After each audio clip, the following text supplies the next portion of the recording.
ஏம்மா இன்னைக்கு பார்த்தீங்கன்னா பிள்ளைக்கு காலேஜ் எங்கள் சின்னம்மா வந்து 2வது 12 படிச்சிருக்கா பற்றியலா அவளுக்கு வந்து காலேஜில் அட்மிஷன் போட போவோம் அப்படின்னு சொல்லிட்டு எங்கள் வீட்டுக்காரையை சொல்லிட்டாவ. நேற்று அங்கே அலைஞ்சிட்டு வந்தது சரியான உடம்பு வலி, கால் வீக்கமும் வத்தலை. அதனால் எனக்கு கஷ்டமாக இருந்துச்சு. இருந்தாலும் சோத்தை காலையில் இருந்துச்சு பொங்கிட்டு பிள்ளை வேலை பற்றியெல்லாம் அது ரொம்ப தாய்மாடக்கூடாது அப்படின்னு சொல்லிட்டு சரி போவோம்னு சொல்லியாச்சு.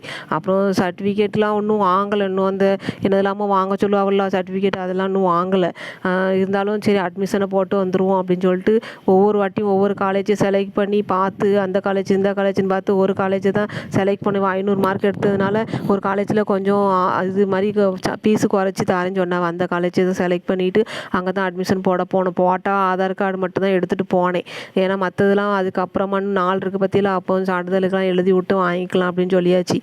சரின்ட்டு எனக்கு இந்த கண்ணாடி வளையல் போடுறது பார்த்திங்கன்னா எனக்கு ரொம்ப பிடிக்கும். ஆனால் மேட்சாக போடணும்னு ஆசைப்படுவேன். சில வளையல் சேலையை பிடிச்சி இழுக்கும். ஆனால் நிறைய போட்டால் கொச்சன்னு போட்டிருக்குன்னு யாரும் சொல்லிடுவா. இருந்தாலும் பள்ளிக்கூடத்துக்கு போகிற பற்றிலாச்சு காலேஜுக்கு போகிறோமா, அதனால் கொஞ்சம் டீசெண்டாக போடணுன்ட்டு கொஞ்சோண்டு வளையல் போட்டு போகிறேன். ஏன்னா இந்த இடத்துக்கு தகுந்த மாதிரி நம்ம மேக்கப் போடணும் பார்த்துக்கிடுங்க. அது கொஞ்சம் இருக்குது, அது எனக்கு கொஞ்சம் தெரியும்ண்ணே. அதனால் கொஞ்சமாக வளையல் போட்டு அது கலருக்கு ஏற்ற மாதிரி வளையல் போட்டு போனேன்னா கொஞ்சம் டீசெண்டாக இருந்த மாதிரி இருந்தது.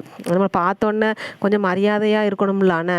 போயிட்டு வரும்போது பார்த்தீங்கன்னா சாப்பிடல. ஆனால் வந்து பிள்ளைகள் ஏதாவது வாங்கி கொடுக்கணுமா, அந்த வெயில் காலம் வந்தப்புறம் ஐஸ்கிரீமே வாங்கி கொடுக்கல. பாவம் பற்றிலாம் பிள்ளைகள். சரி நான் ஐஸ்கிரீம் வாங்கிட்டு வந்தேன்னா அதில் வந்து நம்மளும் அப்படியே ஒரு ஐஸ்கிரீம் ஆட்டையை போட்டுருவோன்னே. நம்மளும் ஐஸ்கிரீம் சாப்பிட்டு ரொம்ப நாள் ஆகுது பற்றிலாம். இப்போ தான் நான் ஐஸ்கிரீமே சாப்பிடுதேன். போன வருஷம் சாப்பிட்டதுக்கப்புறம் இந்த வருஷம் தான் ஐஸ்கிரீமே சாப்பிடுதேன்.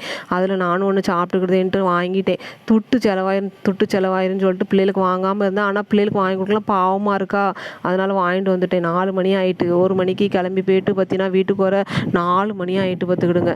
மத்தியானம் சாப்பாடே சாப்பிடல. அப்படியே சோறு கிடந்து போட்டு போச்சு.